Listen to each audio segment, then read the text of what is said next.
For the last year and a half or so, including two 6-month chunks um, of full time, all the time, I've been caring for my 98-year-old mother. I guess she wasn't 98 when I started this go round. She was 97 and came down with COVID. Still living independently, very rurally in Rappahannock County, Virginia. So that's what my life has been like. It's not been easy. I realize as I read essays and stuff that many people have been going through this too. You know, caring for an elderly loved one with dementia. So here's an essay that I wrote that I published in Aeon, Psyche. That was about a month ago, I think. About, well, I mean, it's partly another application of externalism or extended mind theory.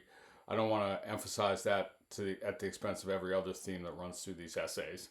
And obviously this one is very personal and difficult in some ways. I guess I feel that I am in the early stages of a similar disintegration of memory as my mother has been going through since she was my age, which I'm 65 now. All right. But it's interesting too. Shows something about what memory is, maybe. Human memory is. It's not in the head. It's in the head, and the head's in the world. Did I just contradict myself? It's in the world and in the head, which is in the world. Memory. So the headline I gave this one is Memory Palaces and Memory Holes. Dementia shows the mind and its environment in merger, disintegrating from center to periphery. That was my subhead. People who perform prodigious feats of memory. I don't even know how these things are possible. Repeating long series of 2-digit numbers, for example. I've got terrible memory for that kind of thing. Often make use of a technique known as the mind palace, or the method of loci. Not the Norse god of mischief, although that's in there too, but LOCI, the method of places. The Roman room, it's called sometimes, and the journey method. Or these are all variations on a similar memory technique. The technique is ancient. Versions are described by the Roman rhetoricians Cicero and Quintilian, for example.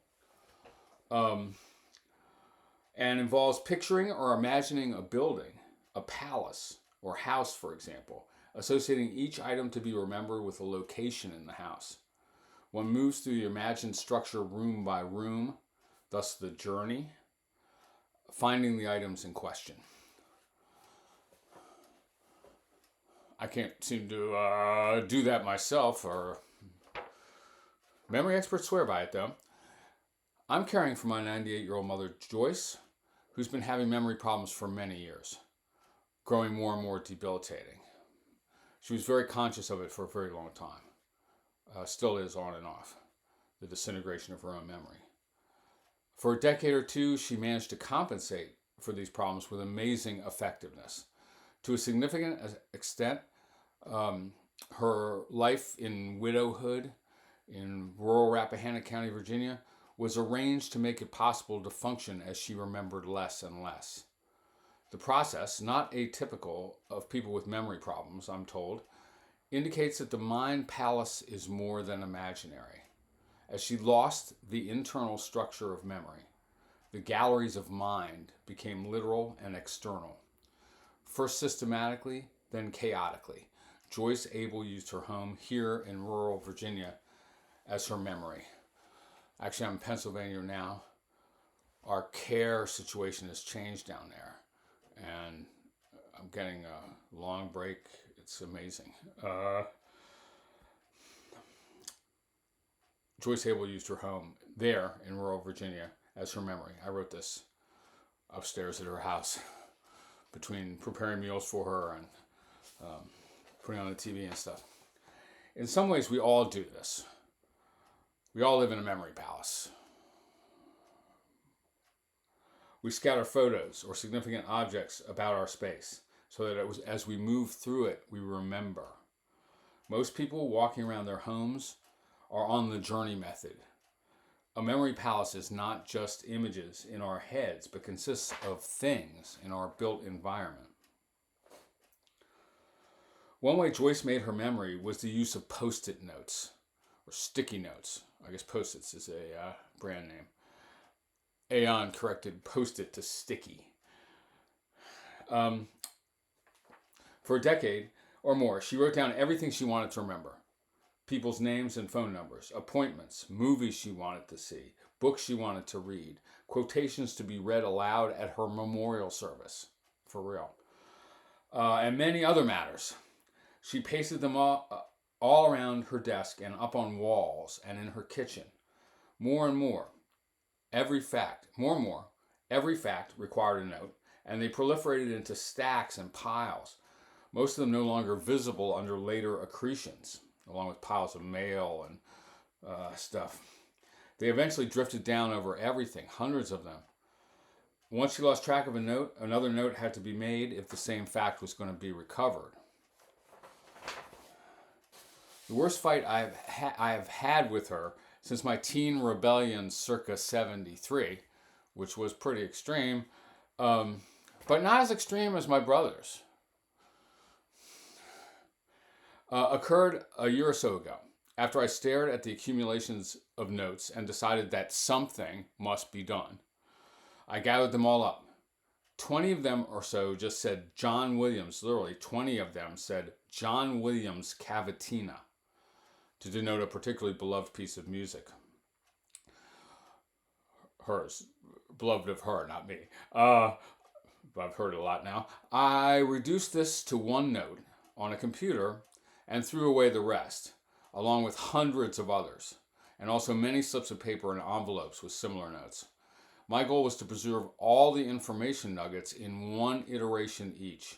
I tried to talk her through it as I did it, but I also felt I had to do the actual disposal while she wasn't looking, or it would never get done at all. So I did it when she was asleep. Joyce has always been a relatively neat and organized person, and I had the notion that she would ultimately appreciate the intervention. But when she saw the results, she freaked out. She cried on and off for some days. She was certain that there were people whose names and addresses she had lost in the process that now could not be retrieved. She didn't even have a sense of who, just that people were being lost, and there were people she loved and she could never contact again. The awful paradox of memory. You might have a sense that you've forgotten, but you've forgotten what it is you've forgotten. The other day, her friend Ralph came over and asked her how she's doing. And she said, okay, I guess, but I have the feeling that something is missing. I mean, I did this note thing a couple years ago, so I don't think this was what this was about. I'm doing okay, but I have the feeling that something is missing, and I can't remember what it is.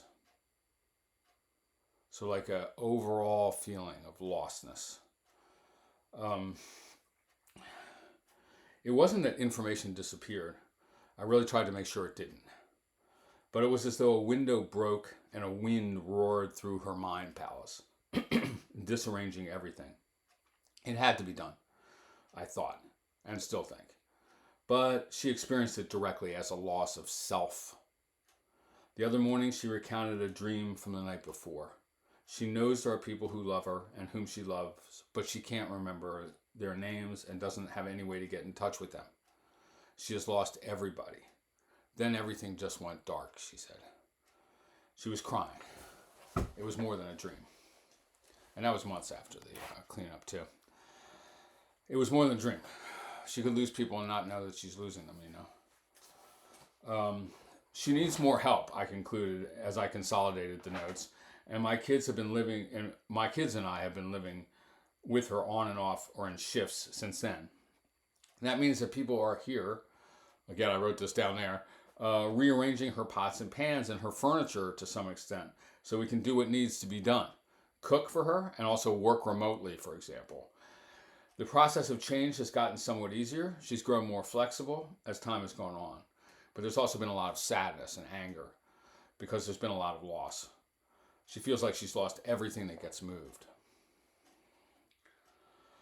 I think in some ways she experiences every change to her house as a change to herself.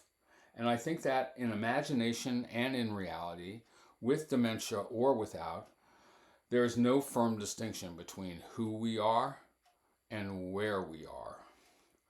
Our places and ourselves are not fully distinct. Well, this is not surprising, as I am even now sucking the place I am into my lungs and releasing part of myself back into the atmosphere in exhalation.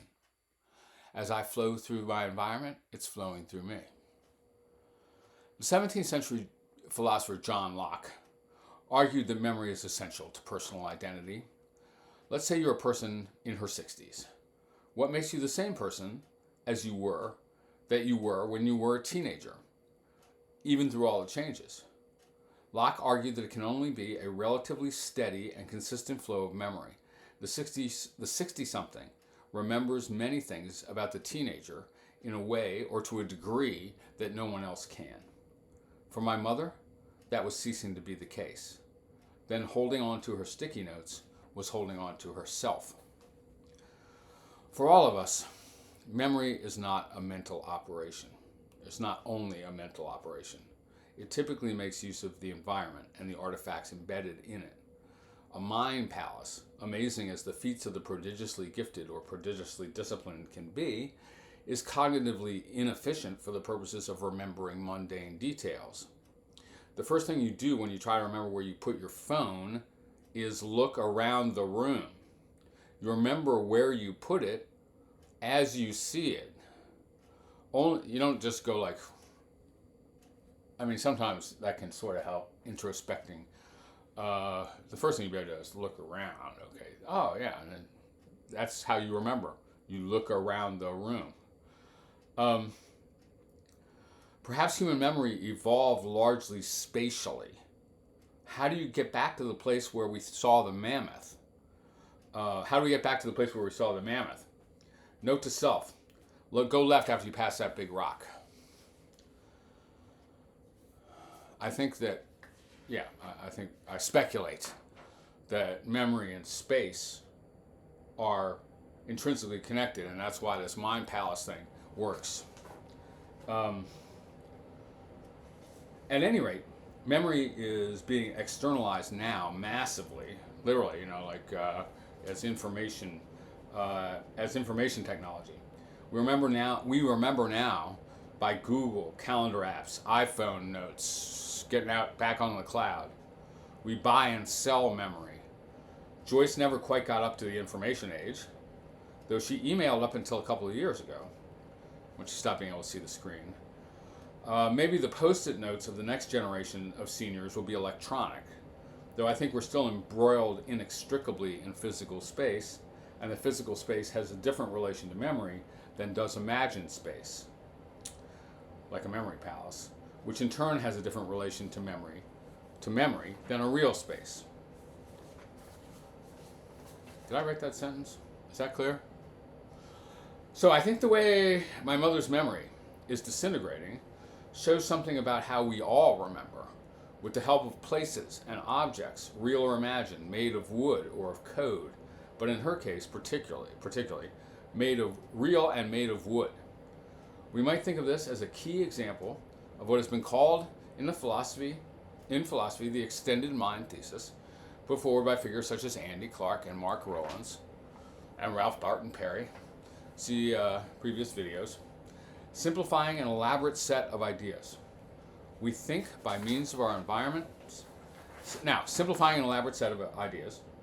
We think by means of our environments, and external objects are parts of our personalities. we see this all the time everywhere, I think, but particularly in situations where internal memory is disintegrating. My mother's memory went from being an imagined place or palace inside her to being literally identical to her physical environment. The process of remembering got steadily externalized over a period of 20 years.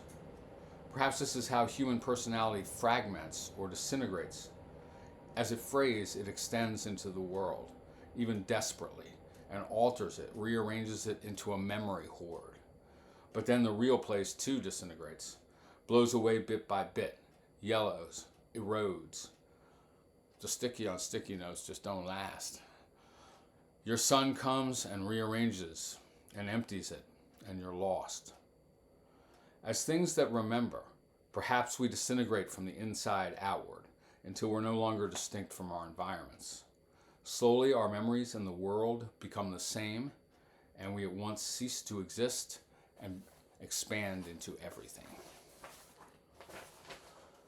All right, well, that's another essay with a little externalist theme. I don't know if there will be more, maybe not, on this little go-round. See ya.